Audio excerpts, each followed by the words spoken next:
Untamed is going to be untamed. It's going to be a little crazy. I want to talk to my people. I want to talk to my brothers and sisters. We can have grace and humility in how we interact with other people. Oh, hot dog, look at you. And nobody talked about what's really happening. And let's have conversations about what truth is.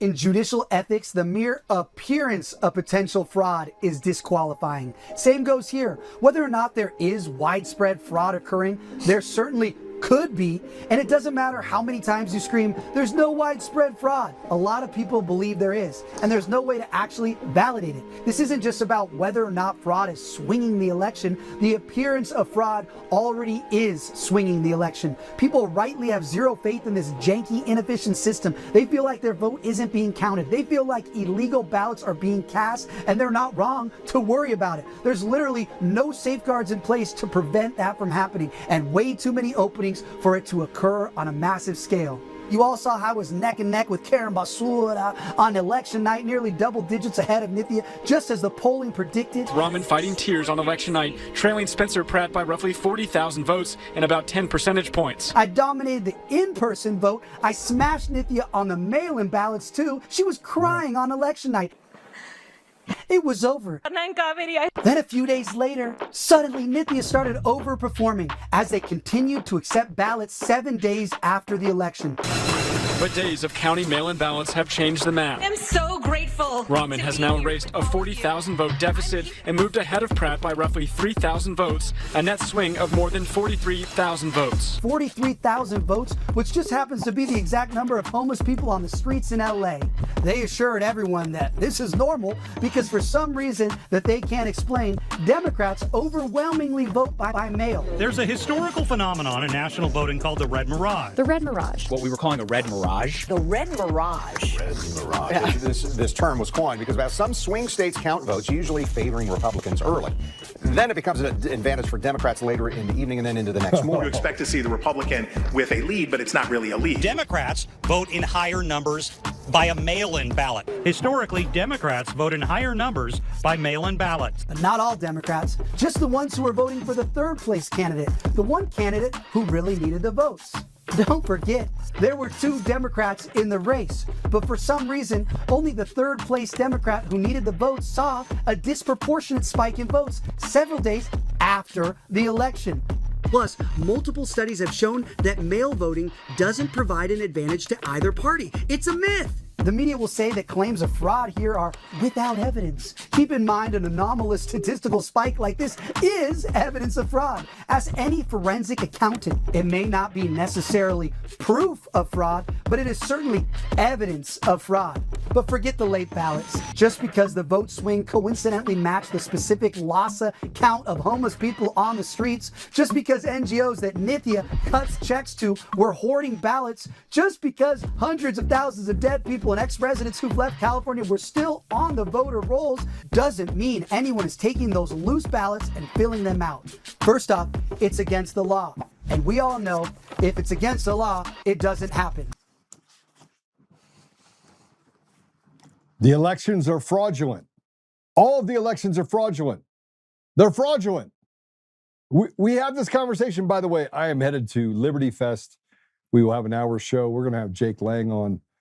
Before I said I was going to bring Jake Lang on, I got a phone call and it said, do not put Jake Lang on. And I go, what are we, the left? I can't believe you would put him on. He's provocative. Well, Jake and I are going to talk about provocative today. But you don't do these tactics. You have to have a conversation about things. You don't get to pick what's right or what's wrong or what can be heard or what can't be heard. And you don't get to let the mainstream media decide that part of the time that they're going to tell the truth and part of the time they're not, and dictate who we can and cannot talk to and control not just the narrative of the left, but the narrative that we have, the conversations that we have. Before I go any further about this, because we have Jake that's waiting to come on right now, we're going to take a look at a video. And that video, by the way, just happens. We're going to let Jake describe it for us. We're going to put ourselves side by side with it and watch this video. He is currently in LA right now. And this is one of the few times that I don't think he was being all that provocative. He was just talking about deporting someone that should not be the mayor of, and you just heard it from Spencer Pratt. Just because you don't have proof does not mean you don't have evidence. And evidence is widespread. Math is really something special. You should be able to use math to dictate things. But before I talk about that, I'll say this. If I see you at DCF Guns and you run up to me, there are people that are there that are going to stop you from talking to me. Just be patient with them because, people have stated that they would do harm. So there will be there. I will be there. I will be hanging out with you guys for the next 3 days. I look forward to seeing you at DCF, East today, Castle Rock tomorrow, and West on Sunday. I look forward to seeing you. Got all sorts of crazy stuff. I'll be giving stuff away. I personally will be doing some giveaways. I'd love to meet you, but do me a favor. Just please don't run up on me. So having to wear this thing because of the constant death threats is not something that I look forward to. Okay, so we're going to video, but bring me in Jake Lang. Jake, welcome to the show. Now, Joe, my brother, I just had to unmute. If you guys can see behind me here, here's this provocative First Amendment sign that I was just lynched for. 50 Antifa members just gang beat me and about 10 Republicans that were with me. They're crusaders, Christian men that come with me to my different events. We held a sign saying, Spencer Pratt can save LA from the communists. On the other side of the sign, it says, deport Nithya Raman back to India. For exercising my First Amendment on the streets of Los Angeles, I was just brutally assaulted a dozen times. Roll the clip.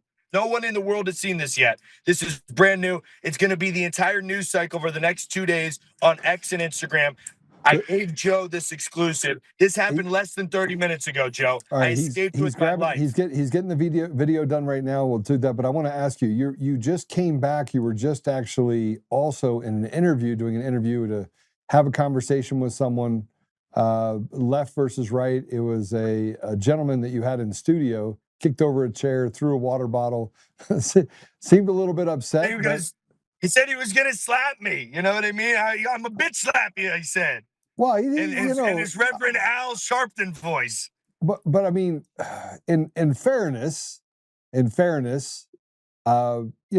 was electrically charged towards things that, had you sat down and talked about, you probably would have gotten to the very end, because he made some more rhetorical statements that were just not true, fundamentally, about what white people do to black people. And you brought up that the fact that they're more likely to have black on black crime than you are white on black crime, and you're right. You're 41 times more likely as a white person to be assaulted by a black person than for a white person to assault a black person. So when you have interracial violence, black people assaulting white people happens 41 times more likely than white people assaulting black people. And you can't have a civilized society, Joe, where you have discrepancies like that. And it's also for, not just to hate on black people, but Spanish people.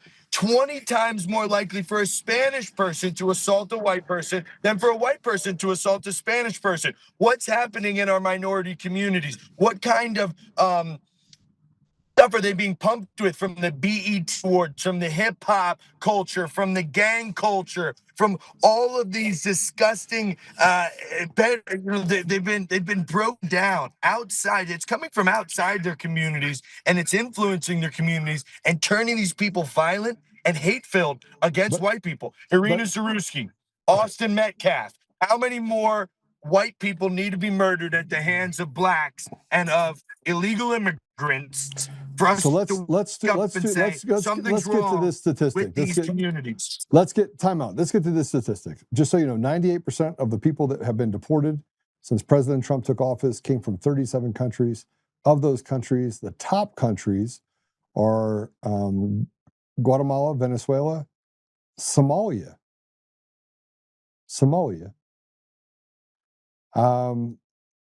They're here to steal our heritage. They're here to steal our wealth. They're not here to assimilate. Hold on, time out, because I really want to make this statistically. I want to talk about statistics of crimes that are committed. The crime rate in NFL cities currently is down 54.4%.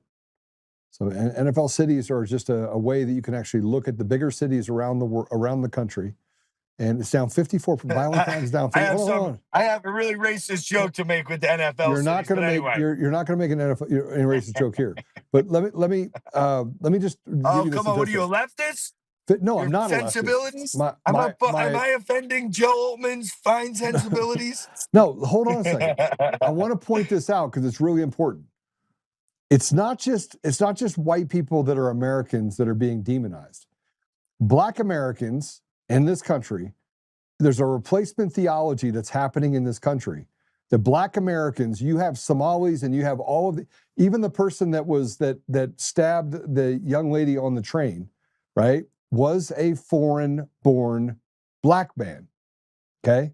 These are foreigners. These are foreigners that came to the country that are doing harm. Same thing that's happening in the UK, in Spain, and in different countries. I don't know Europe. if DeCarlos Brown was foreign-born. I actually never heard that before, ever. And by his name, I would not say that he was foreign-born. His name is DeCarlos Brown. Brown is a typical African-American last name, and he looked like a normal African-American. But I may be proven wrong on that. I will prove you wrong on that. I'm not splitting hairs on that. So I'm not going to split hairs on that. Black people are violent. Black people have low impulse control. Black people are not assimilating into American culture, whether they're from Africa, sub-Saharan frickin' Somalia, or if they're from Chicago. They're out in droves murdering white people. They're lapping up the prostitution culture from Megan Thee Stallion and Cardi B. They're lapping up this rapper culture, fast money, just rob people, carjack people, hurt people. They're all lapping it up because they're all influenced by hip-hop hypnosis because they have bad parents. The Black parents don't give a shit about their children. They see them as another stipend to collect money from our government. They're having welfare babies. Jake, tell me, you can say I'm offensive, but you can't tell me I'm wrong. Well, my family, the Black part of my family is not violent. The Black part of my family. So you can't say that all Black people. I'm not talking about individuals. I'm talking about statistically. Statistically, Joe. Okay, but statistically, it's fine. You have 3% of the population is Black men aged 18 to 40 years old. They're doing 42% of the murders. They're overrepresented by 12 times. 50% of the murders happen from Black people. But if you can, and then they're 13% of the population, but you can further narrow that down to even more of an egregious and disgusting statistic. 3%, age 18 to 40 years old, are doing 42% of the murders. There is something very drastically wrong. So you're telling me if we could just imprison 3% of the American population, murders would drop by 42%. I'm all for it. I think that Black men age 18 to 40 should be locked up in prison, and we will save 42% of innocent people being murdered in America every year. So I think it's a good. I think it's a good trade-off. What about the other 58%, Jake? The other 58%. I mean, I'm not here to argue that. I'm here to talk about a discrepancy of about 12 times the average rate. A Black male age 18 to 40 years old is 12 times more likely to commit murder than anyone else in America. That's repugnant. You can't live next to somebody knowing that. I'm not going to send my daughter onto a school. If I tell my daughter, if you're going on public transportation, do not sit next to any Black people because you're 12 times more likely to be murdered by them. Why would you put yourself in that level of danger? Do we not have any type of self-preservation left in America? And if Irina Zarewski's father was a little more racist, like Jake Lang is, Irina Zarewski would still be alive because she had Black Lives Matter posters hung up in her freaking bedroom, and then a Black guy kills her. There's no amount of social virtue signaling you can do. There's no amount of appealing to these people you can do. They will murder you, and they will kill you and your family, and they will rob, they will terrorize your streets with teen takeovers. They will smash and grab Apple stores. They will run into Lululemons, terrorize nice white neighborhoods, and we will be replaced by 80 IQ violent mongrels. That's what's happening, Joe. No joke about it. These people have lost all of the Christianity that the black community was once, I mean, it was prevalent, right? They used to dress up in suits. They used to have some type of stature, some type of dignity. It's all fucking gone. All of the boomer black people are dying, and we are being, the new generation of black people is by and large, I would say 80 to 90% completely brainwashed ghetto filth. And they're not Americans. All right. So I want to point something out, but I'll wait to show you on the video that what I'm pointing out. Go ahead and let's play this video, and you can just kind of give us put us on the side of it, please. Play this. And I don't want them to be. I want them to be assimilated. Already assaulted. Come on. Why are you so sensitive? Stop it! Stop it! Fucking animal. Come on. Behave yourself. Back. Go. Back! Get the back now! Get the fuck back now! Back! Don't assault nobody! Don't fucking touch nobody! Don't touch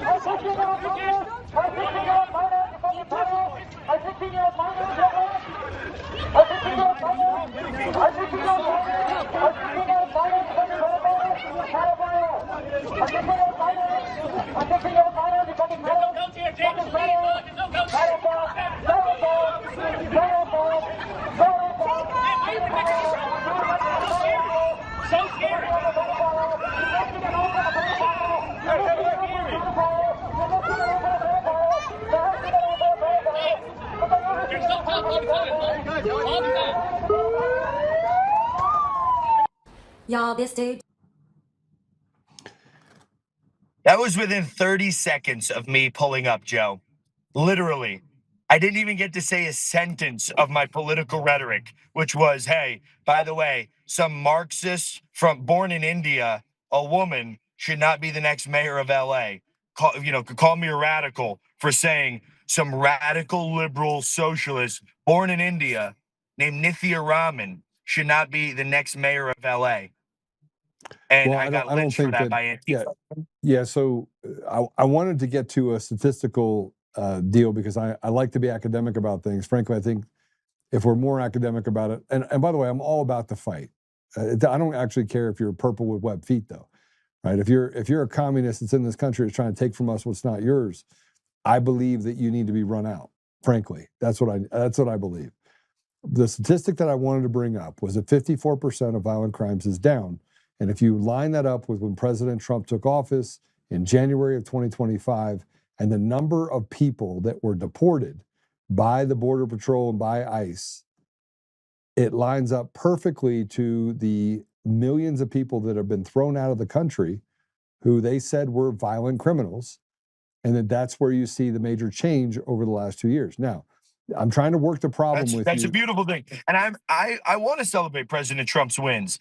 President Trump saved my life. He saved us from careening off a cliff into demographic replacement. I mean, we couldn't survive another 4 years of 20 million mongrels flooding our borders. We couldn't do it. They would overrun us, and they almost did overrun us. But Joe, there's two things the average American cares about. Literally, this is the only things. And whatever politician rises to this occasion will win the hearts and minds of all the Americans. 100 million deportations and public executions for the traitors. That's it. That's all that we care about. There's been zero accountability over the COVID scam, over the January 6th scam, over the Russiagate scam, over the stolen 2020 election. Zero accountability for these traitors. And you have that's obviously one of the points. And now we have a complete demographic replacement of white people in our own homeland. Whoever can rise to the occasion and actually deliver on those two things will be the savior of our people. President Trump has painted a golden yellow brick road for this strongman leader to arise. I'm not able to run for president because I'm not old enough yet. I'll only be 33 years old come November of 2028.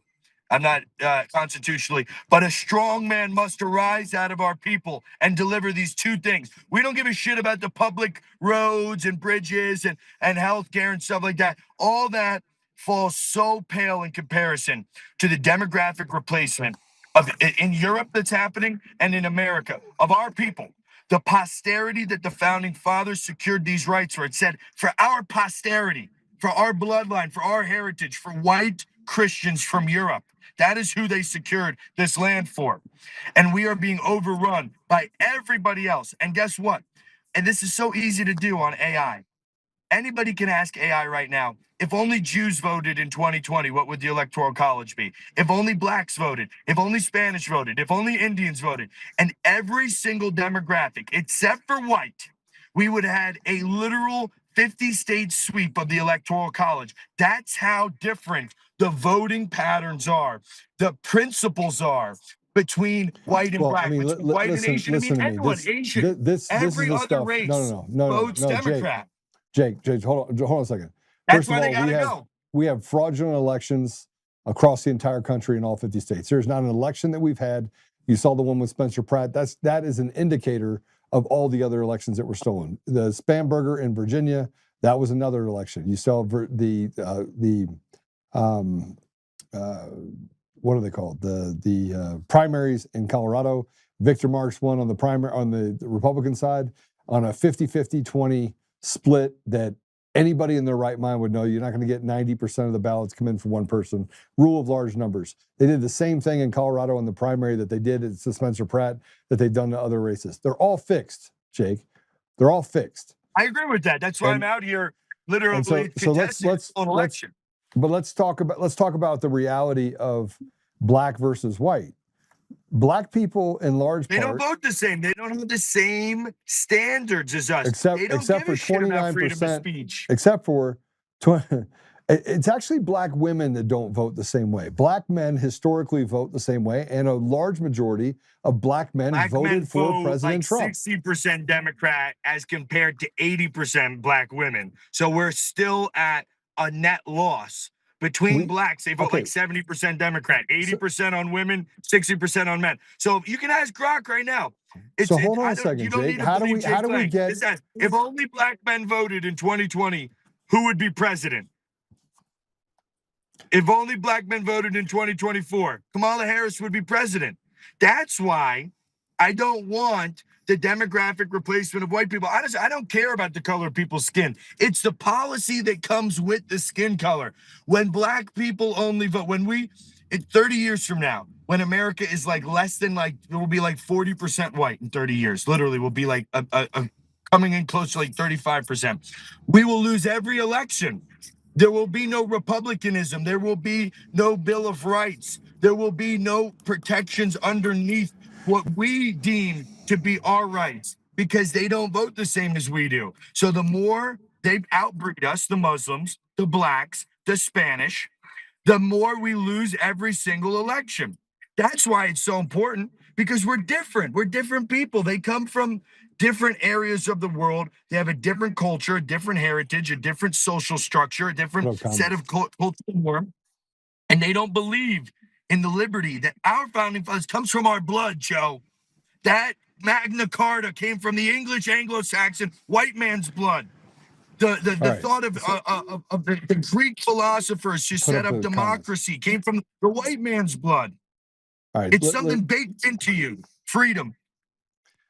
Jake, how do you win the hearts and minds if you have 29% of black men that are voting for, of the population that is voting for President Trump, let's say, and for the idea that we have been left behind? How do we make it 40%, 50%, 60%? How do we actually, by the way, it's 29% across the board of black individuals. So of blacks that voted for President Trump, it was a little over 40%, 41, 42%. So how do you get it from 41%? You're in an abusive relationship with black people. I'm not in an abusive relationship. My family is interracial. I had to land that. I have to land that. My little brother was murdered by a police officer. I'm not talking about with actual black people. I'm saying America's in an abusive relationship with women, with black people. We gave them the civil rights movement. We gave them women's suffrage. And what do? The 4 women on Supreme Court act like a sorority of sluts, and they vote together to strike down President Trump's ban on birthright citizenship. We've tried generation after generation to give these people positions of power. Almost every single black leader in every position of power, every single mayor, the friggin' lesbian mayor of Chicago, the black lady mayor here, Karen Bass. We give them. When you have a string of abuses, which is what our Declaration of Independence says, and it keeps happening, if black people keep voting wrong, if women vote in Zoran Mandami, we must extricate ourselves from this abusive relationship. We must repeal the 19th Amendment. We must denaturalize and deport these people because we can't win their hearts and minds. We keep trying, and they keep coming home and abusing. They keep ruining every city they're in. They keep destroying everything that they touch. Women's and black people destroy. You want to win their hearts and minds because you're like an abusive relationship with I'm not an abusive relationship with the anything. woman Remember, that keeps getting beaten and she keeps going back to her husband. Eventually, after it happens 50 times, you must just divorce them. We need a national divorce. There is no fixing these people. In fact, Joe, it's getting exponentially worse. The average young black person can't even read a note card of like a normal sentence. I literally see it every day on X and social media. They go out, black influencers let's, with a note card, and they ask the young men, read this. And it says, Jake, if we're going to have a conversation, we got to have a conversation. We got to work both sides because I have questions. There's questions people are asking. I'm sorry. I'm fired up about this, Joe. A bunch of black people just tried to lynch me. No, actually, there was quite a few white people there, and the woman that was they were white. But last time in LA, it was the BETs, and they were white, bro. You were in front of the BET Awards. What did you expect? I mean, come on. 90% of the people that go there are black, and that 90% of them didn't attack you. It's just a few idiots. That's what I'm trying to say, right? Listen, by like over 10 different individuals. The people that just attacked you were a bunch of white people. They were white women. No, there was a lot of Spanish illegal immigrants. The one that grabbed your shirt is white as night, bro. White as night. I saw a light bulb head Somali too. Okay, so you travel with people. Black people are inside of your entourage. White Spanish man people. And a couple blacks. Yeah. My point is this, okay? We got to have a debate. We got to have a conversation about things because you and I got pretty heated when I was like, listen, don't do this. And you're like, Joe, I'm doing that. Not only that, I'm doing a pig roast. And I'm like, that provocation doesn't allow for people to connect with you, right? To stand on your side. And I was like, what you want to have is have consensus. I'm trying to fix things. I'm trying to divorce my abusive wife, right? Every time I come home, she keeps punching me in the face. It's happened 50 times. I'm trying to divorce the Somalis. You only got one wife, right? You only got one wife. so yes, but I'm just saying it's just a. So it's a singular. It's not a. So Jake, I'm trying to give you grace here. Things. I just want to deport everybody. Yeah, I want to fix things. I don't. I'm saying that's the true way to fix it. The way to fix it is to reclaim America for our bloodline, for the founding fathers' posterity. That's how you get a country full of Christians, full of law-abiding citizens, for people who care about the same things we care about. See, what happens is you have 50 different countries with and different demographics with competing interests. Right now, I'm looking on the streets of LA. There's no white people right here. Look at this.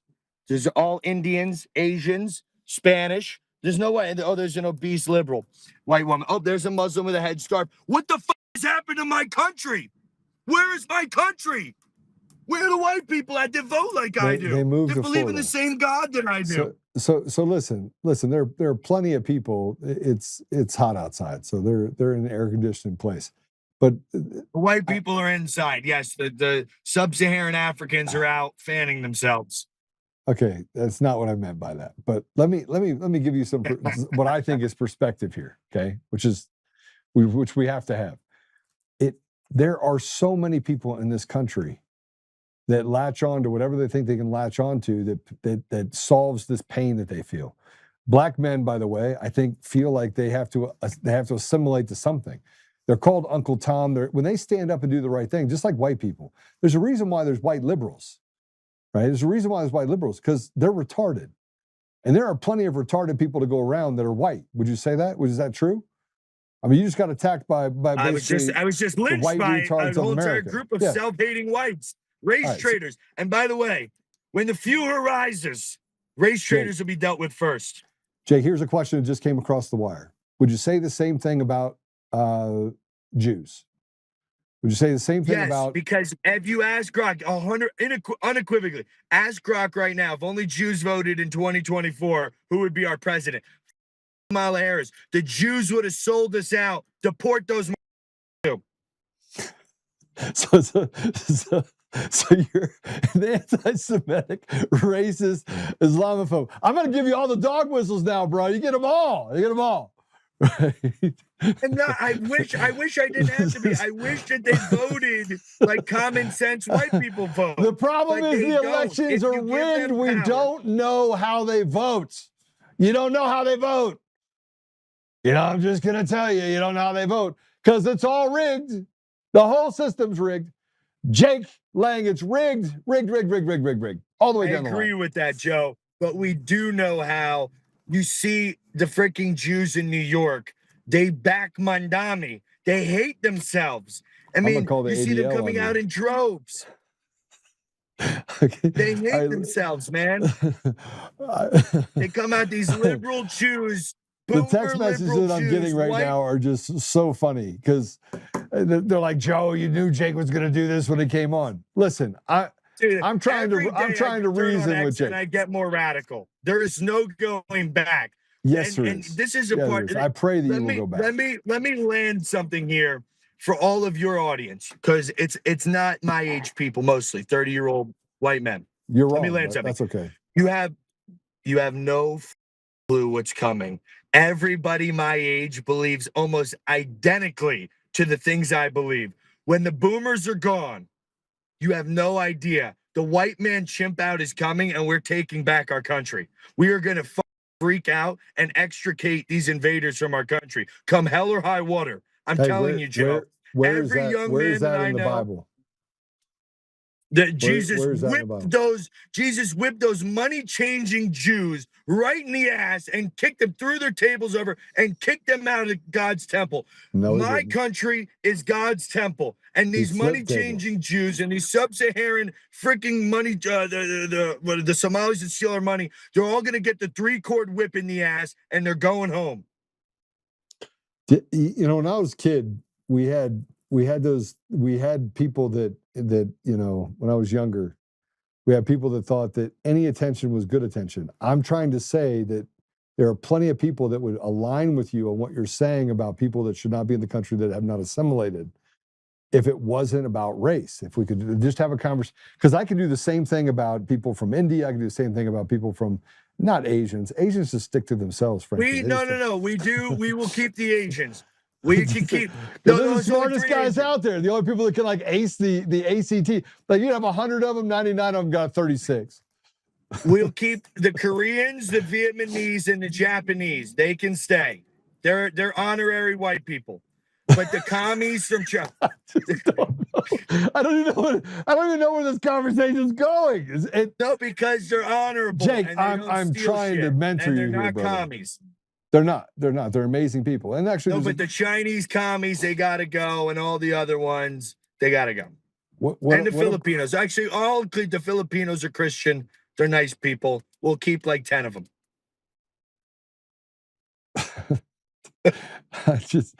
I don't even know what to do with you here. I'm trying to reason with you. The problem is that the solutions that your generation and the generation before you. Remember, I was fighting before you I'm were, 30 years old. You're 20-some years older than me, right, Joe? Right. Okay, so you're a different generation. The solutions your generation offered failed. The solutions of the generation before you generation before me failed. Look, you can't say that it's my generation. You guys are in the seat of power right now. Most politicians are your age. Not. No, that's absolutely not true. The average age of a politician right now is 66 years old. For a politician, all 7,200 pieces or people out there, 66 years old is the average age. That's nowhere near my generation. You're splitting. You're between two different generations. So it's half of your generation, half of the boomers. Dude, my generation is the warriors. Like we will fight to the bitter end. Like we don't care. I know you will. But you're gonna get white pilled today, Joe. And you're gonna leave here thinking, yes, you are. You're gonna be like, holy shit, Jake Lang's right. If it was just white people in this country, there'd be no crime. We'd have all the homes we need, right? All the Bro. H-1B chain migrant Indians that have been buying up all the homes in Texas. All these poor young white children my age, they can't start a family because they can't afford a home. If we deport 100 million of these invaders, every 30-year-old white man will be able to afford a home. They will have jobs because all the foreigners will have left and they could get jobs. Our problems stop when we get these invaders out. It's Okay, so so simple. I got to tell you something. I hire people all the time. Do you know what the worst person to hire in my company is? Yes, white people addicted to painkillers. I personally, it's typically not Tell me white I'm right or men that wrong. work hard, huh? Tell me And I'm in tech. because there's so many wiggers With out guns. there that have had the wiggers, by the way, they've been infected with the hip-hop hypnosis and they're drug addicts and they don't know how to work an honest day's job. And that's that's not true. part of the black culture. The Africanization of our people has infected us and we're dying wholesale. We're killing ourselves buying the black man's drugs right off the black drug Put comments up, Damon, please. Put down comments up, please. Thank you. All right. All right, so here's a question. I'm going to give you some of the questions people have. I think these are honest questions, okay? And I want you to be introspective for a minute, Jake. Kathy says he came out of prison in such a good place. What is he drinking? I'm drinking reality. I want you to think about that. I came out to a different country. You have to understand, you guys were the frogs in the boiling water that never jumped out. When I came out of prison, literally cities looked different. And with COVID on top of that, everything changed. There was 20 million invaders that came. Every single gym that I go to, every single public space, it's brown people who don't speak English. I'm still looking around right now. I can't find a white person around me. When I went into prison, everywhere I looked around, in a Walmart, and I was just in a Walmart in DC, dude, I literally, in droves of hundreds of people could not find, hundreds. It was 4th of July. And Walmart was stacked out with people in and out. I could not find a single white person. And so I just see with my eyes and I hear with my ears, and I have not had this, the luxury of being the frog in the boiling water. I came out to a different country. Joe Biden imported 20 million conservatively, some people say up to 30 million brown people into our country. And it's changed. So that's what I'm drinking. I came out to a different entire livelihood. The only place you can even find white people that are the majority is you have to go 40, 50 miles outside of any major city. And then you can have a peaceful walk in the park without thinking you're going to get Irina Zarewski by some dread-headed thug. Listen to me. I know Jake Lang. I know the 6 years of Jake Lang being in prison. I know the rejection. I know the coming out. I know what you saw. I know the one thing that I was asked yesterday. I was on a show called the Unclassified Show, which is on the Victory channel. It's a Christian channel.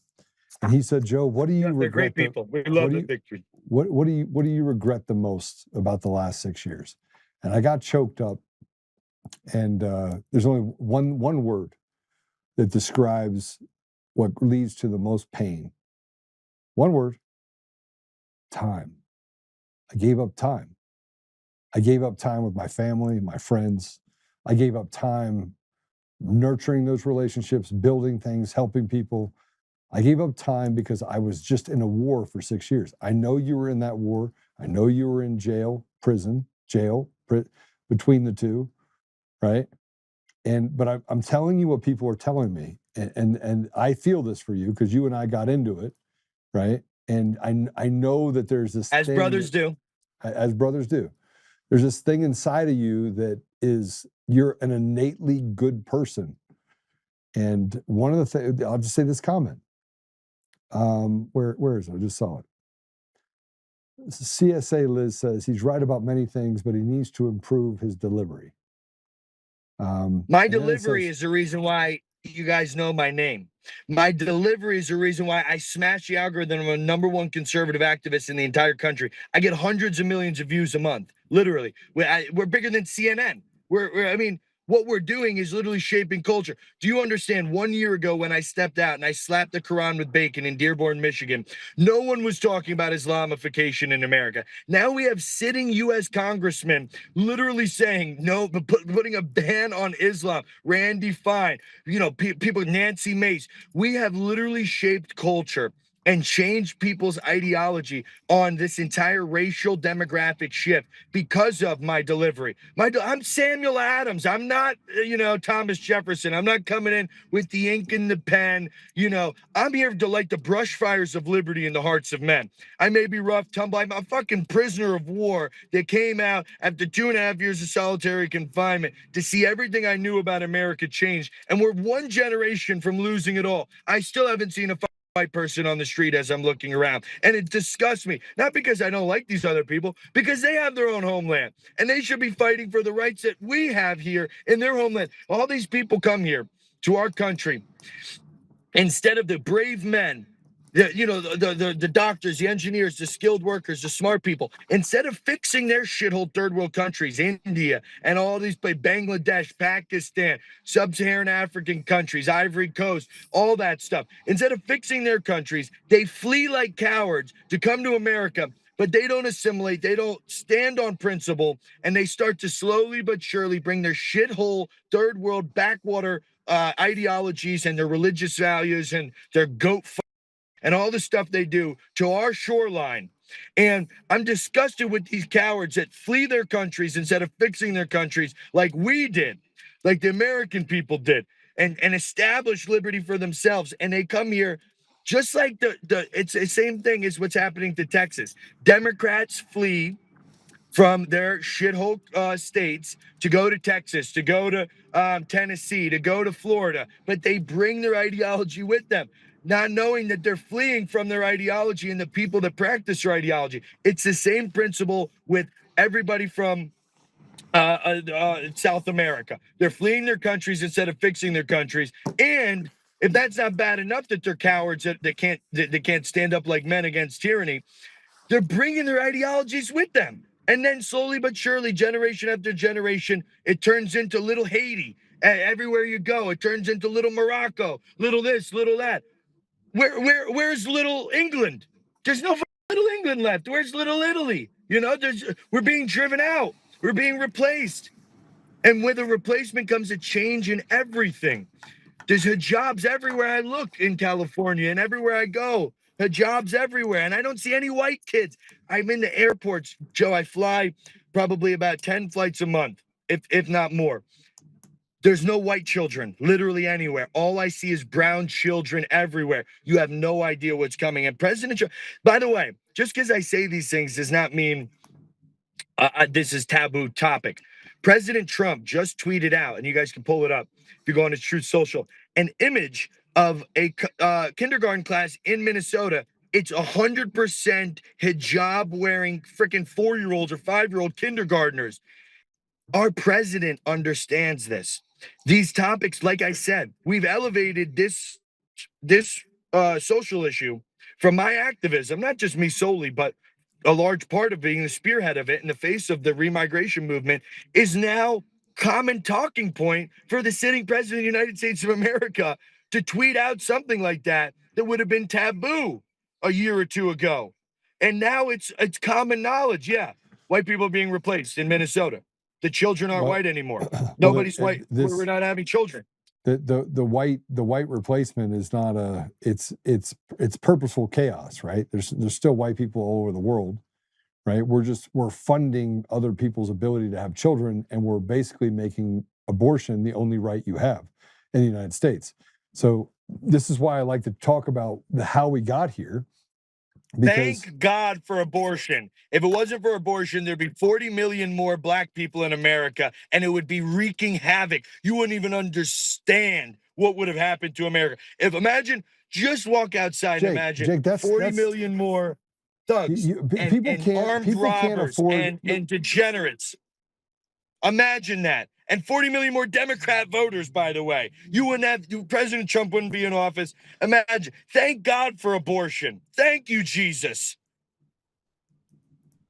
I can't get behind anything. It's a hard truth, man.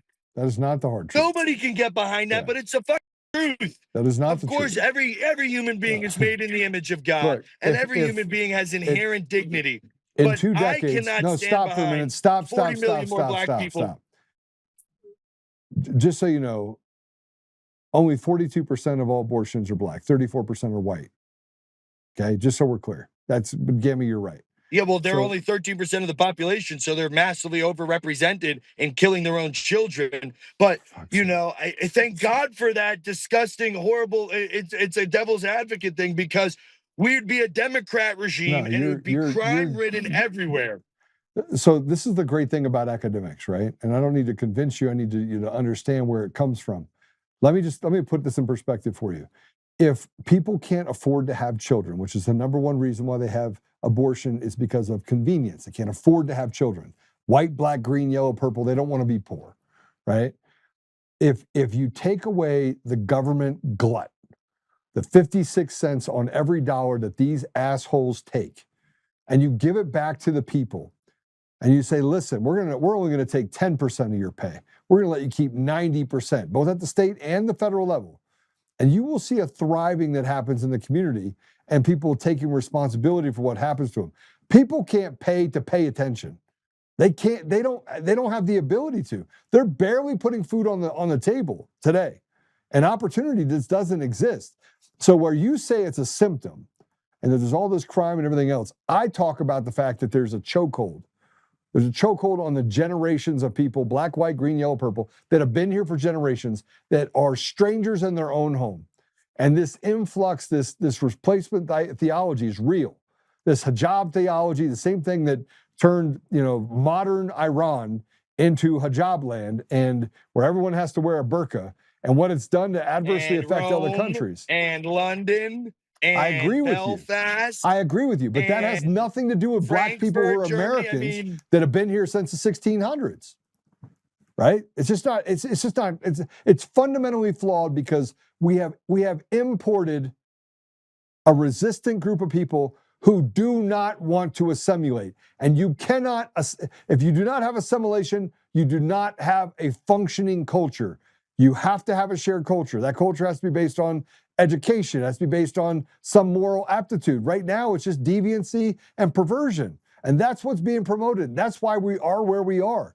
But if you think that black people have not been left behind, they've been left behind. American black people and brown people have been left behind just like white people. They just get lumped in with a bunch of thugs and assholes that come over here with an IQ of less than a rock. That's the reality. We're in an identity crisis in America, because I don't believe black people are Americans, Joe. Americans are a certain bloodline from Europe. We are white people, white Christians from Europe. Italians are not white. That is the truth. So we're clear. They're not white. The Italians first act of yes, they are. Yes, they're especially Northern Italians. We can argue about Sicilians. We can. But Sicilians are not white, bro. Come on, man. Most of the world is not white. Italians, dude. Ask any Italian, dude. Are you white or are you black? They call Hispanics white now. Are you a non-white white? Not me. Bro, listen. There's only one race. Joe, the first act of Congress granted free white men who own property. Those are the people that had power in our country. Those are the men that set up our system of governance. Those are the people that had the right to vote only. And now, 250 years later, you've got Ilhan Omar, you've got Zoran Mandami, voted in by blacks and women. We messed up. Bro. We messed up. Let me guess what? Something to you. The Muslims got it right. The Muslims do have it right. They have the woman question. They got their women on lock. And guess what? You're not seeing two gay men kiss on their New Year's Eve ceremony on national TV in Islam land, okay? You're not seeing transgender story hour over there. You're not seeing women running for office and turning their cities into gay, sanctuary cities and stuff. The Muslims got it right. We better take some ideas from the Muslims and take away these women's right to vote, because they're like children burning themselves on a stove over and over. Eventually, as a parent, you have to come in and say, you're hurting yourself. I have your best interests at heart. You're voting in an Islamic socialist regime that will eventually steal your rights from you and subjugate you underneath the hijab and make it so that you can't have any position of any dignity in your own country. We need to save these people from themselves, Joe. That's our job as white men. Save these people from themselves. We've let these people run drunk with power, and now they have ruined our society. Let me be the arbiter of reality for you, which I think is super important. Number one, I truly believe there's only one race, human race. You either play for team evil or you play for team good.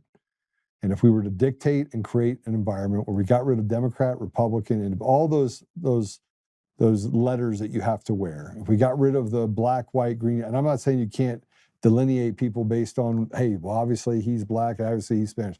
But if you can push a line that says, here's what Team Evil does. Team Evil commits crime. And hold them accountable. And one of the issues that we have is that there's these camps that are being created, and you could simplify it to what you're saying. You could. But I got to tell you, the first person that I went to pick up my phone to call when I had a problem a week ago was not a white dude. And he's been my friend for a long time. He ain't white. The first person I called, and I knew I knew that I could call him 5 minutes later, he'd be there. When I played football, hold on, time out. I let you talk, let me talk. When I was in jail was Philip Anderson. Right. Philip Anderson, the black man, the J6er that I saved. He put up $5,000 for my bond. We do have amazing Christian men. The body of Christ does not delineate by color. But Jake, I'm not I need God. to finish. I need if to finish this 80% thought. of a population is lost, but I'll take the 20% of good ones. You don't know. But 80% of black people are completely lost. But you don't know that because we have a subversion of our election systems, and they literally are faking everything. If what I'm saying is wrong, downtown Orlando on a Friday night and watch all the black people congregate.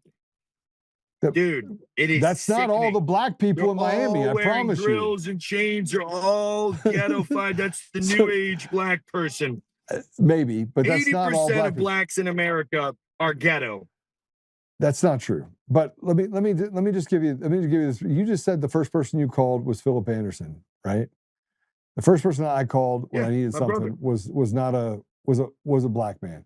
When I played football, when somebody attacked me, tried to hit me from behind, my friend, and we literally have this conversation all the time. I am my brother's keeper. He jumped over 3 people and knocked that dude out. I didn't even know what was happening until after it happened.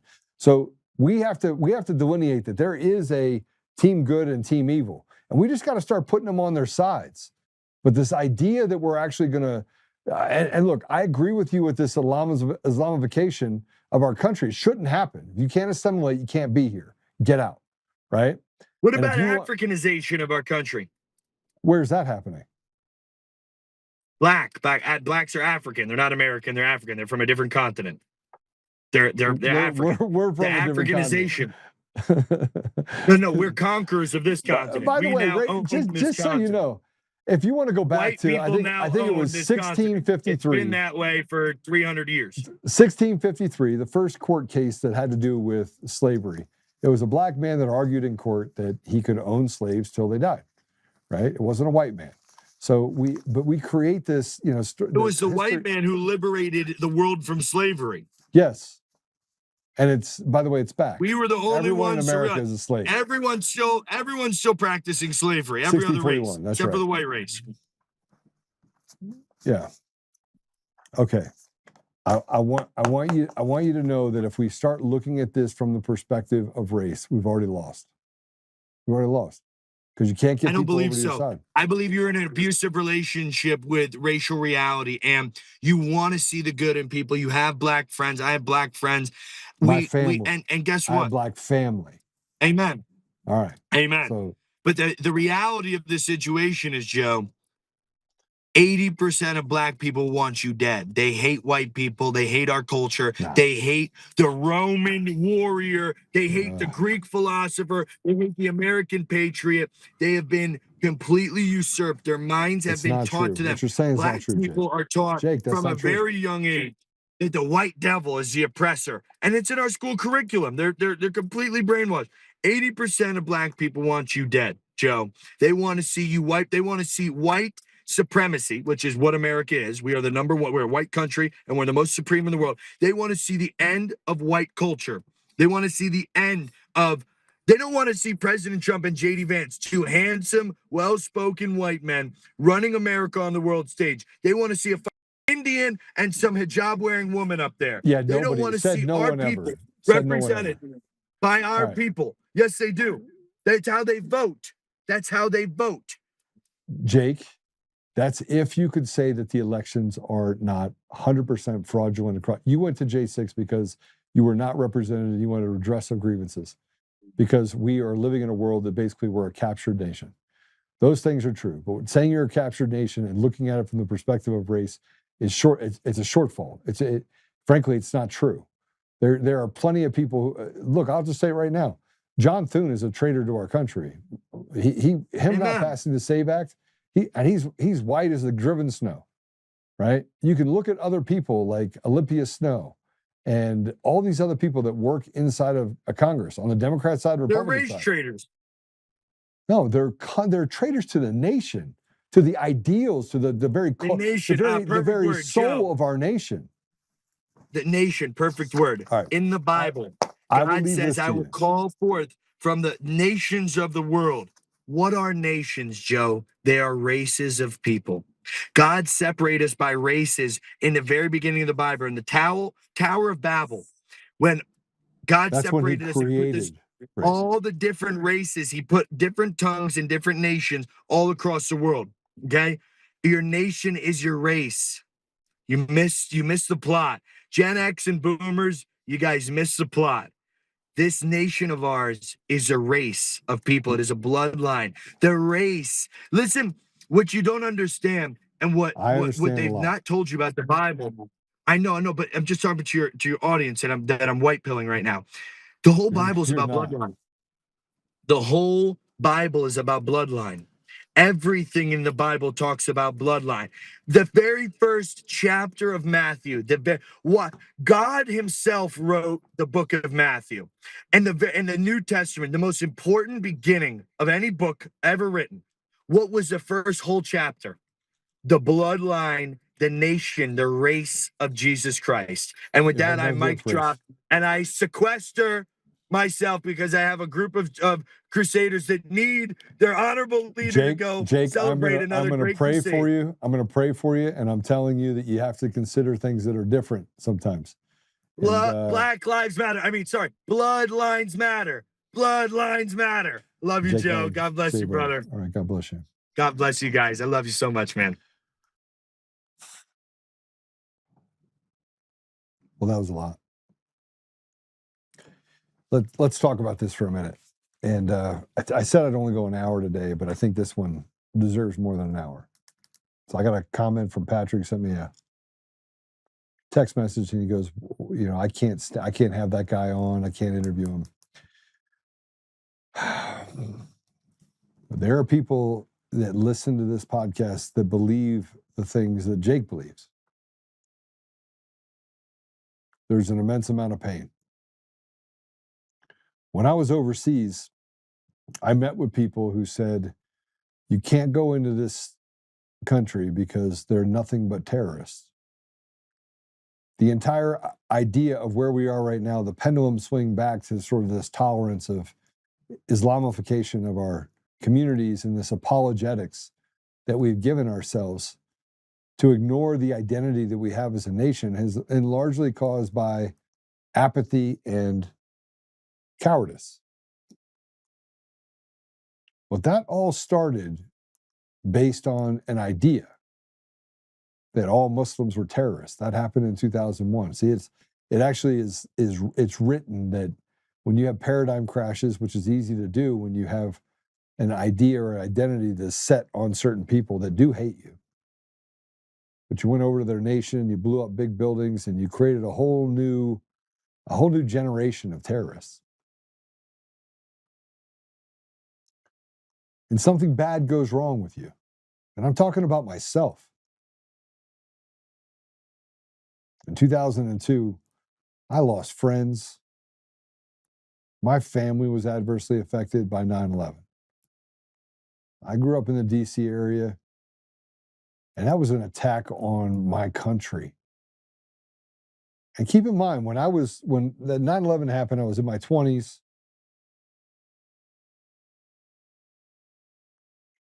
And FTP for me was a real thing. Fucking police.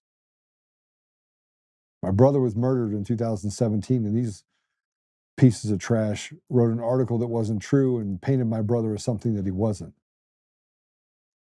My first foray into that the media was trying to destroy and rip a family apart and doesn't care because we're just a number, we're just slaves. They can get away with doing whatever they want.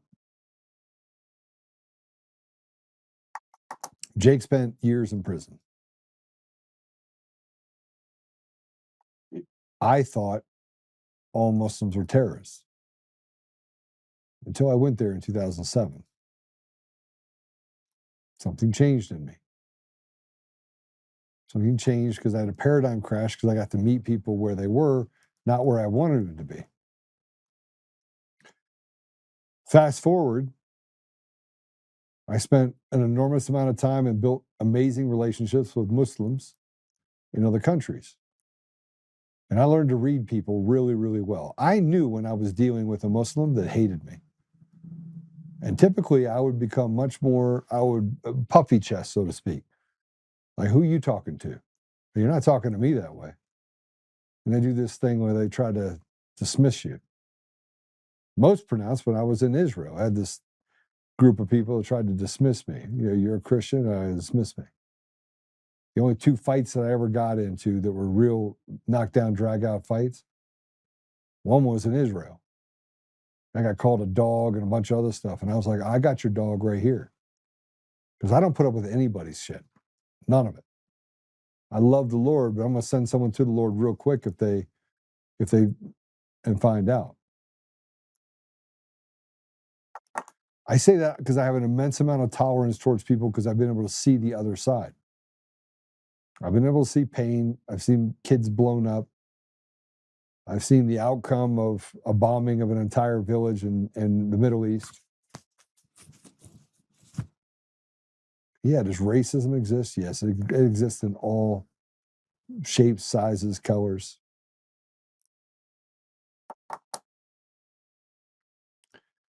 It's hard to listen to, Y.O. Gammy says. Yeah.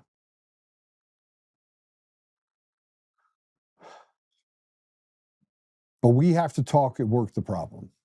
And Jake is in an immense amount of it. He's going to do more harm to himself, and it's going to be difficult for him. And look, it's only a matter of time till someone goes and tries to take his life.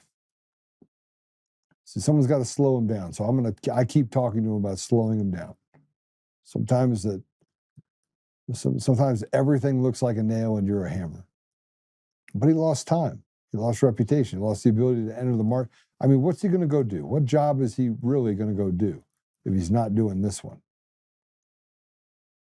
But with each passing day, this becomes his identity. He says, I reached 100 million people. All right, so you reach 100 million, that's significant, right? We have millions of people that watch this podcast, not 100 million. Those are Rogan numbers.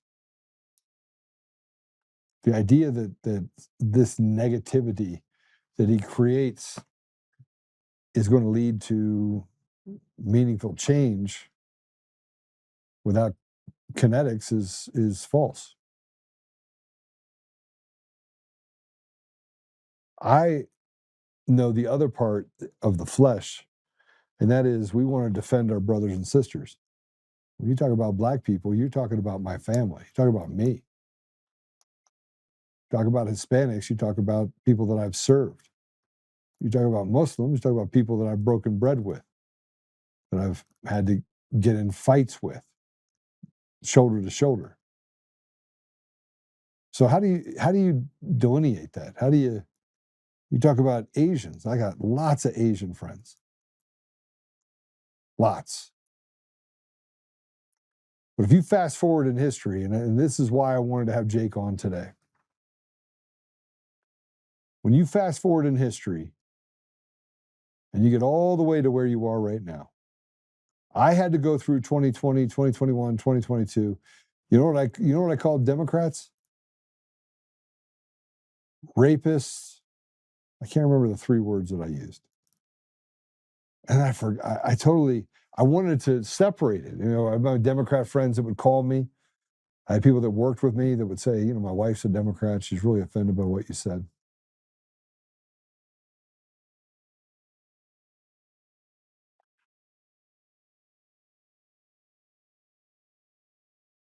And I had to come on this show and I had to apologize. Because Democrat is not an affliction. Evil is an affliction. Democrat is an identity that people decide they want to latch onto. It's easy. It's hard to be an individual. It's hard to do the right thing all the time. It's very, very difficult. People say it's not difficult. It is difficult. And we want to act as if it's a zero-sum game and everyone's the same, and that politics don't have degrees and or understandings of where they sit on the scale. So I had to come on here and say, listen, I want to apologize to my Democrat friends, independent friends. That's why I saw radical leftists. I stayed away from Democrat, because Democrats are just as far behind as we are. But when you establish a symptom based on race, you have literally lost the argument to begin with. And when you smack a Bible with, or a Quran with bacon, you're giving up. It's a simplistic way to basically alienate a lot of people based on just feelings, not facts.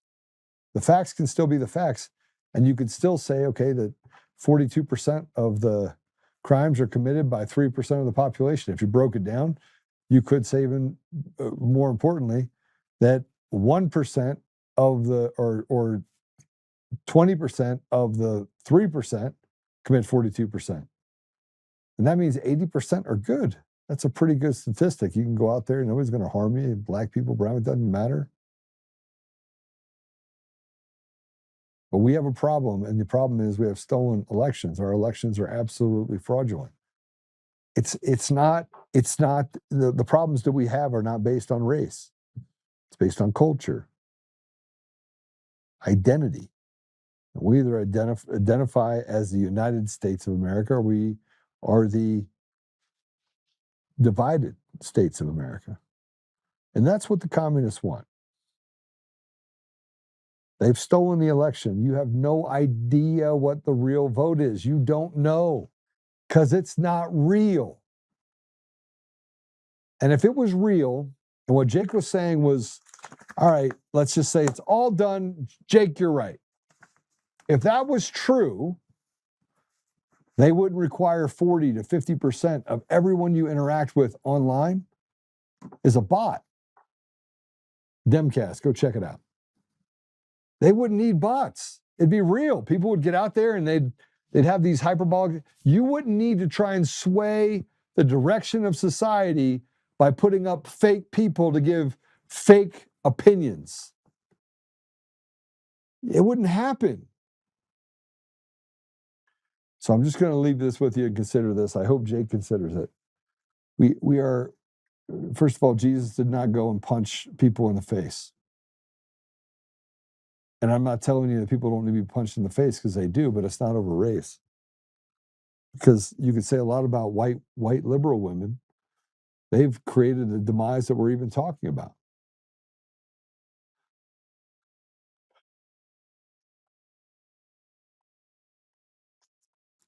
Play for team evil or play for team good. Speaking of team evil and team good, I want to share something with you.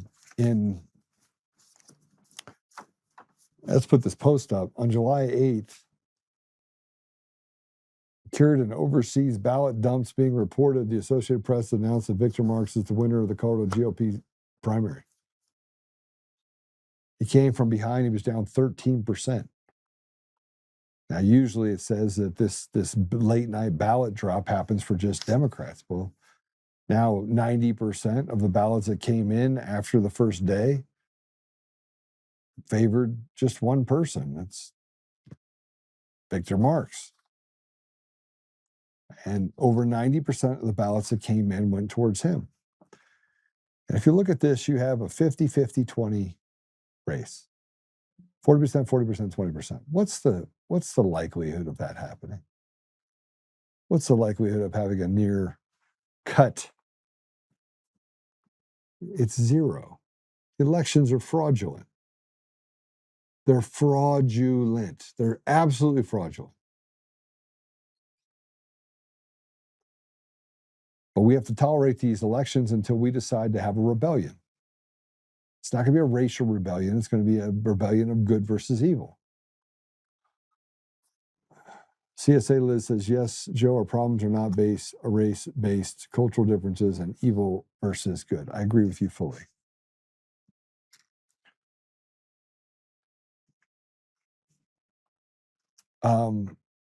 I see something else. Just tuned in, don't need to listen to the beginning. It seems too many are being painted with broad brushes to increase division. I agree with you. I agree with you. Go back and listen to it. So it led me to this post that I put up about Victor Marx. And I said, Greg Lopez it is, Marx is trash. So we're trying to, for the first time ever, to get an independent elected to the office. Because Victor Marx can't win. They've already started in. They've already started in on Victor Marx and all this stuff.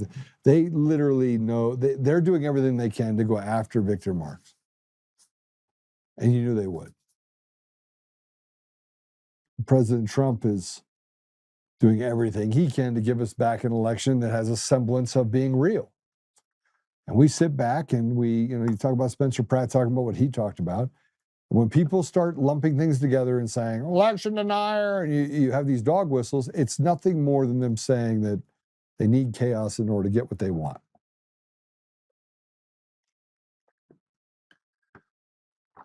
President Trump is saying, give me the ability to have free and fair elections with our people. And let's get rid of these wackos that are on the street from other countries. So here's the president talking about this. He's not going to sign anything until they approve the Save America Act. Let's go ahead and play it. Social writing this in part, quote now, read half of it for you. I will not sign the housing bill, which has been fully approved by Congress and sent to the White House in protest over the fact that the United States Senate is not capable of passing the Save America Act, which is polling at 97% with the Republican Party and very high with the non-politician Democrats, he writes. The act states quite simply that the voter person must show photo voter ID, proof of citizenship, and that there will be no more crooked, corrupt, and destabilizing mail-in ballots, exceptions for military, disabled, illness, and travel. The Save America Act's non-passage is crazy and a serious threat to any politician who votes against it. He goes on in the second half of that post to talk about the Democrats getting rid of the filibuster in the Senate if and when they take control. So that's just off the True Social. What's interesting about this is that 97% of Republicans, 82% across the board of Democrats and Republicans, and non-Democrats. So basically, 80% of the country, and that includes, by the way, illegals in the country. So you take that 20% out, it's probably 100% of Americans. Say pass the Save America Act. And the politicians are like, no, I don't want it. So tell me again. Go ahead, tell me again. Tell me again how we are not in the category of a captured nation by betrayers and traitors. Tell me again how the Bill of Rights should not enact itself and we should throw these assholes right out on their head, Democrat and Republican. Seriously, Joe, should we continue voting? I think we should get together and we should have a blanket party. And we should take politicians out. That's what I think. Out meaning yank them out of office. Have courts of public courts. and have civilized ways of getting back to not being slaves in our own country. I want you to see this. This is to show you how bad it is in our country. And this is why how Jake has so much popularity out there of creating what he's doing. People are afraid to talk about it. They're afraid to have him on the show. They won't have him on the show. Like, I'm the only one, guys. I'm the only one. No one else is inviting Jake up to talk. And I didn't agree with him on his tactics or how he sees the broad stroke of things. Is he fighting? Yes. What else could he do? Where else could he go? There's plenty of people that were on J6 can't go get jobs. They're destitute, homeless. Because that's what the radicalized nature of these communist pieces of trash in our country have done to us. They've allowed the media to become valid. They've allowed this narrative of it was some insurrection to continue to thrive. And we have to be willing to take it out. I want to see this as Mamdani pushing more of this race baiting tension that is hopefully going to lead to him being grabbed out by the scruff and thrown out of office. Go and play it. Mayor Mamdani, I give you a year. You are not a New Yorker. You have no clue. I'm Isabella Reggi, and today we are here in Little Italy asking the locals how they feel about one of the oldest immigrant communities, Little Italy, not being included on Mayor Mamdani's immigrant enclave map. I don't consider you to be my mayor. I think it's disgraceful for what he's doing. He's got to be fair to everybody, and he's not fair to everybody. He's not fair to the Jewish people, which he makes everybody notice he's not fair to the Jewish people. He's not fair to the Irish people. And now he hates the Italians. For what reason? What do we do to him that he should hate us? They always sort of pushed us to the side. I got it, yeah. In other words, Little Italy, they take care of their own problems. And we're always pushed aside. And I think it's about time that we have to be firm about this. Otherwise, we'll totally be forgotten. If you understand what took place here over 100 years ago, between 1880 and 1920, when the mass migration of Italian immigrants first came, this was the stepping stone for the Italians. Well, the Bari family came here 120 years ago from Sicily. They were immigrants. They landed down in what's known as the 5 Points. Grandma started the San Gennaro Festival. That right up there, that is Grandma. That is Grandma. Grandma from the Bari family. Okay, she is the heart and soul of this neighborhood. My grandfather was on the Society of St. Gennaro, which happens to be this year 100 years. So it means a lot to me, Little Italy, you know? There's no such thing as left or right down here. Both sides of the street are beautiful. And what makes New York City such a special place is a collage of many different cultures. People from all over the world come here and settle. And they need to be recognized for the contributions that they brought to this wonderful country. How about that? And here's Mamdani, who, by the way, is not a New Yorker. He's an outsider, which, by the way, most people in New York, if you had free and fair elections, would reject this little midget. They would reject him. He's not an American. He's an anti-American, race-baiting, racist piece of trash who is trying to destroy and take from the people of New York what was never theirs. But here's his map. Let's go and put it up there. Put up the New York Post deal. So he has map for everything. The New York City immigrant enclaves, except for one. He left the Italians out. They always talk about the value of immigrants, except when they're white Europeans. That's really what they're saying.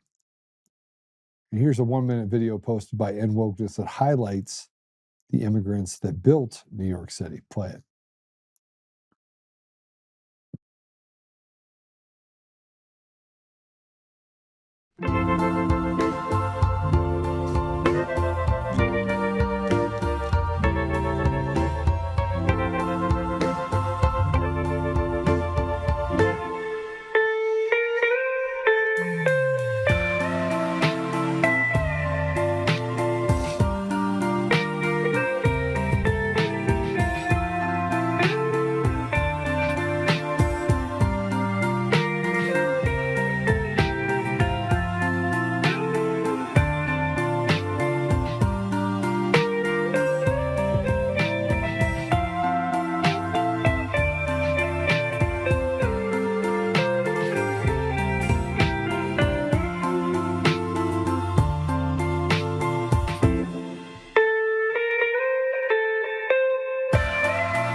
So there's a lot of people that were built out there building skyscrapers, building bridges, tunnels.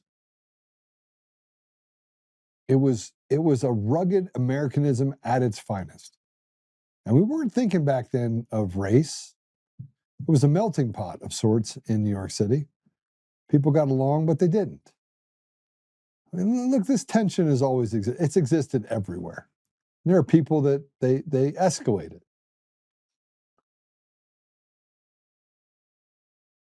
And now you have this thing that's happened where it's not even just races anymore. It's ignoring science. And we have to debate the ridiculous and call a man a woman a man. Go ahead and play this.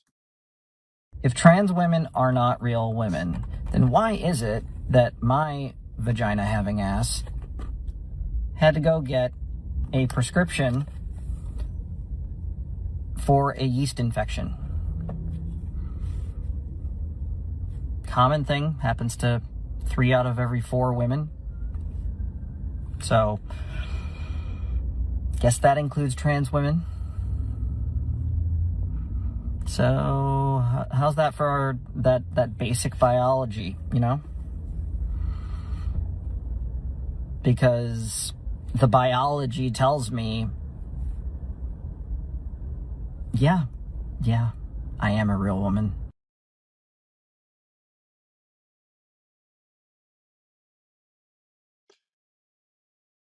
That dude's retarded. He's like past retard. You got a yeast infection and you think that that's just for women. I mean, I don't even know the butthole part. I mean, I don't even know how we can allow people like this to vote because they're retarded.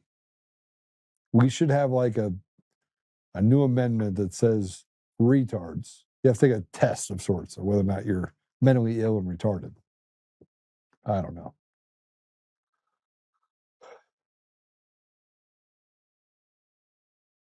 But what they're doing in our country, you could say what Jake is saying is wrong, and I think it's wrong.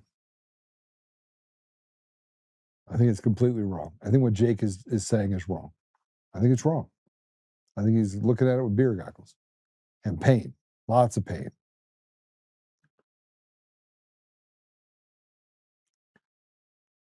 But there is a radical establishment that is trying to take over this country and create a divide that makes his narrative palatable.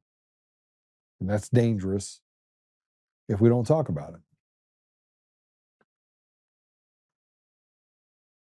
And what they're doing in the UK and what they're doing here, and I keep seeing the videos of cops that are telling people that you can't walk into Muslim neighborhoods, and it's happening here in the United States, in Texas. Check this out. This is Muslims in the UK calling for anyone that's non-Muslim to pay a jizya tax. Play it. I know jizya tax, that non-Muslims will have to pay a tax. Yep. I would say, do you agree with that? Like if someone doesn't want to follow the religion, they have to pay a tax? Yeah, that's fine. That's fine. Yeah, what's the issue? Join in? What's the issue with that? What's the issue with that? What's the issue? I don't want to be a Muslim. Let's answer the question. You don't have to be a Muslim. Just pay your 2% tax. Well, but I don't want to pay a tax just because I'm not Muslim. So you stop in the UK, just stop paying your taxes and see what happens to you. Yeah, it's not because I'm not Muslim though. Everybody pays taxes here. Yeah, and we as Muslims, we pay zakah. You know, zakah is charity. You as a Muslim, you don't pay that. So this is why you have to pay. And by the way, you pay taxes because you're under our protection, right? If the country was to go to war, right, you would not join the army. We would have to defend you. This is why you pay the jizya tax. It's called a protection tax. So if the country was to be invaded, you wouldn't fight. You would just be chilling in your house and we would fight. This is why the jizya is in place. These people they're just retarded. Man, let me tell you something. There's a war on my soil. I promise you, it's not going to be a Muslim that's fighting for me. It's going to be Team Good fighting against Team Evil. And there's probably going to be a bunch of Muslims on the Team Evil side. There's probably going to be a bunch of Muslims on the Team Good side. And there'll probably be a bunch of bad Muslims that were on Team Evil being on Team Good side to say that they're good while they cause harm. Here's what I'm going to tell you. We have a problem in our country because we have not fixated on our culture. We have a culture in this country. You don't get to walk around and tell me I got to wear a hijab. I think it's absurd that you do. You want to do that in your own house? Go do it. I don't think we have a pride flag for people just because you want to take it in the rear end or you're gay. I don't care if you're gay. I don't care. Nobody cares. Now, was there a time that people act stupid towards gay people? It will always be a time that people act stupid towards gay people and towards black people and towards Asians. I make fun of Asians, but I'm going to tell you something about. They're smart. I'm sorry. They get the highest SAT, ACT scores. They're a vast majority of them. And you're going to talk about a group of people that, frankly, should be in positions of power and authority in this country. It should be Asians. They value education above anyone and everyone else. But they're not. Mostly because they don't play for Team Evil and they don't want to take over the world. They just want to have life, liberty, pursuit of happiness. They're culturally aligned with understanding where they came from, and they want to have better for their family. They're very family-oriented. But you still got Asians in prison, too. They're not the only ones. They're still there. We have got to get to a place where we're not doing this social identity and victimology across the board. And there are plenty of black men that are doing the right things, that are good fathers. But they get lumped in, and there's a video that Jake had where he's yelling at a pastor. Pastor loses his mind. Pastor gave up his humanity for that conversation, and Jake tried to basically do what he could to push him further over the edge. There's no dignity in that. There just isn't. I don't want to just get to a place where we just get along. I want to get to a place where we don't just get along. At the same time that I say that I don't want a place to just get along, I don't want people telling me that I'm a racist or I'm a homophobe or having these ADL words. Just get rid of all those organizations. SPLC that funds different organizations. You got the ADL. They're a bunch of leftist Looney Tunes by themselves. These are the most racist people you've ever met, is the Anti-Defamation League. They're just racist, end to end. Racist. They're the most disgusting human beings I have ever met, is the people that work for those organizations. They don't do anything. They do nothing to defend anyone other than their own sick ideologies to pervert our communities, and then do it by putting scarlet letters on other people that are out there fighting. Jake is not doing us any good right now. Yeah, if it's about how many people look at your content that agree with you or disagree with you, then he's winning. But social media is not the arbiter of reality. Reality is the arbiter of reality. So that's it. I'm going to head down to DCF. I'll see you guys at the e-store, and I'll see you tomorrow at Castle Rock. It's going to be a banging party tomorrow.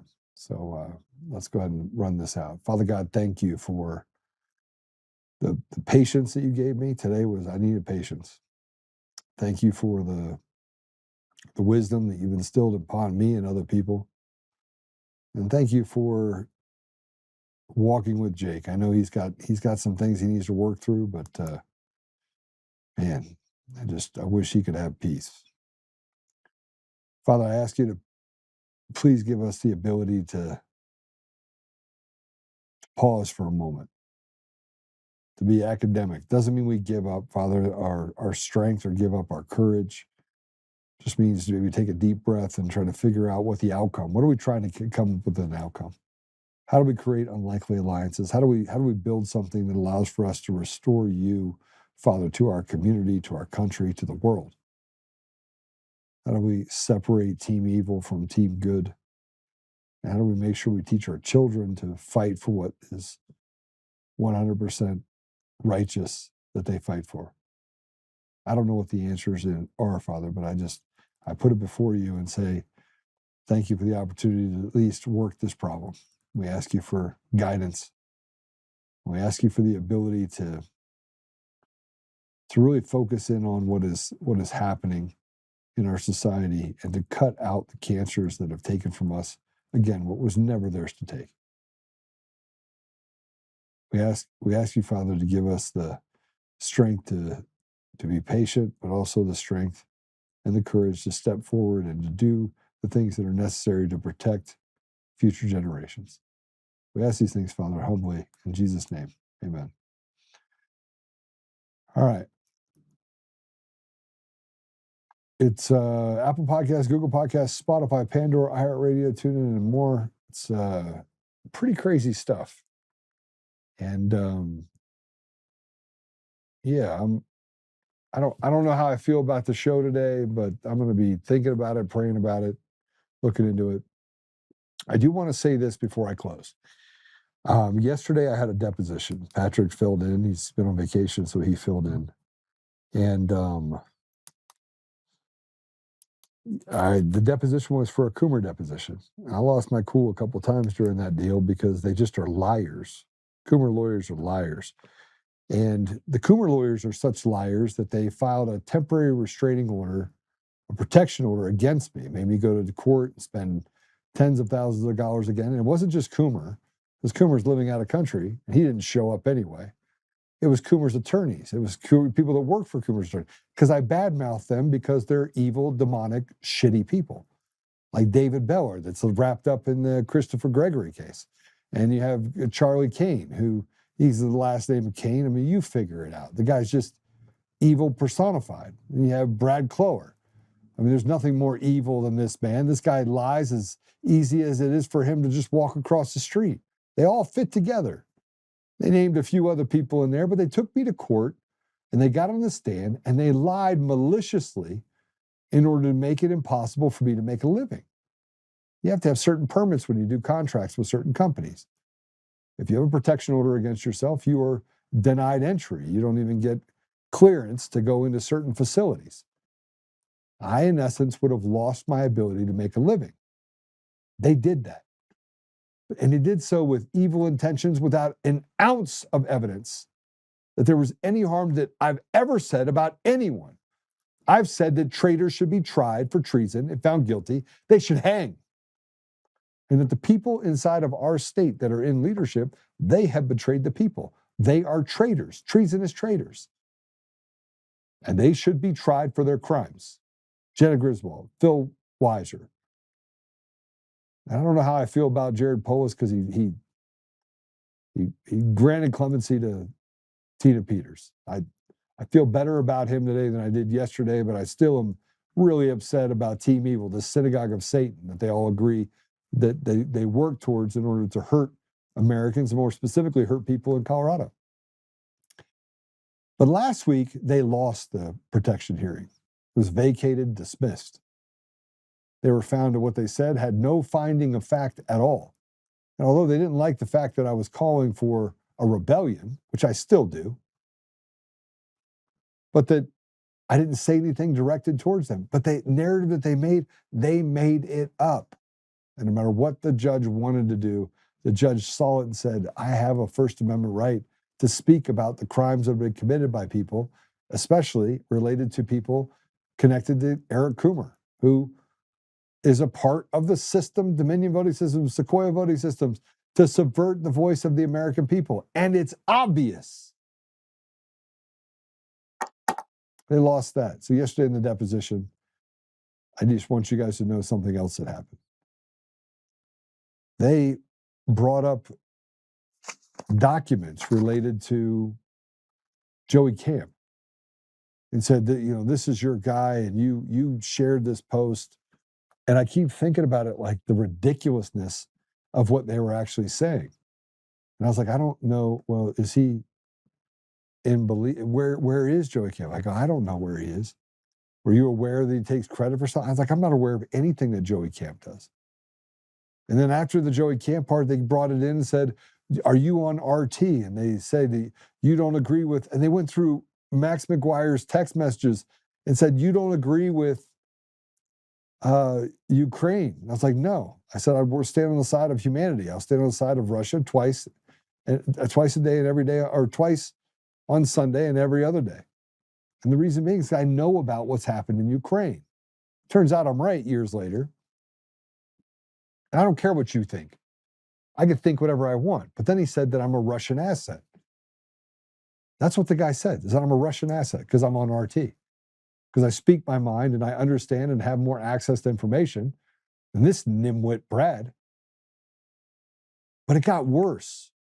He accused me of putting tracking devices on his vehicles and having people follow him around. And I was like, listen, I think you probably need to go talk to the DOJ because it sounds like maybe you're under investigation. And I said, and there are investigations that are ongoing right now. And then he accused me of writing emails for RD. And he accused me of, I mean, it was basically one fallacy after another. And that's all the left has is lies. They are just liars. And Coomer's lawyers are the worst type of liars. They're opportunists that use Team Evil in order to create opportunities for themselves. That was yesterday. That was yesterday. So I got to tell you, that means that when you have the facts, you pound the facts. When you have no facts, you pound the table. And that's what they're doing now. Anyway, I hope you guys have a great day. I'm going to head down and go try to get in a couple hours of saying hello to people down at the e-store. Should be a great, great day. Yeah, and you know what to do. Give us a thumbs up, follow us, do all that stuff. And yeah, have a great day. And I'm sorry if I offended you by having Jake on, but I'm not sorry. You gotta have perspective. And yeah, I think that Alex Jones just have him on too. All right, God bless you. Have a great time. See you down there. Go Team DCF.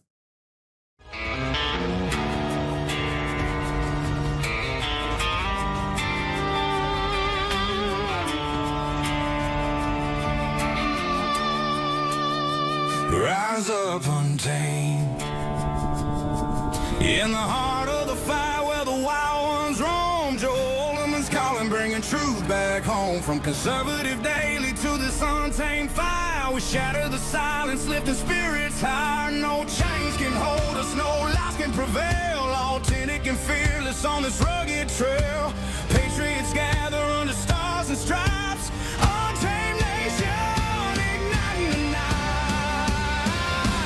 Untamed nation, let the truth roll out in this land of the free. Standing proud from sea to shining sea, we won't back down. Catch the fire, wear the crown. Untamed nation, it's our battle song, motivating hearts where the brave belong. Yeah, untamed and wild, forever strong. Play it again all night long.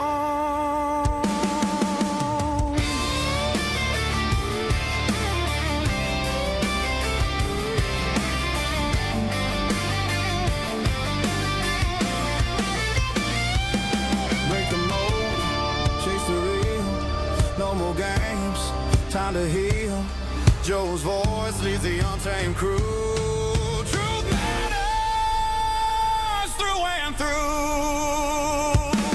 Untamed nation, let the truth roll out in this land of the free. Standing proud from sea to shining sea, we won't back down. Catch the fire, wear the crown. Tame nation, it's our battle song, motivating hearts where the brave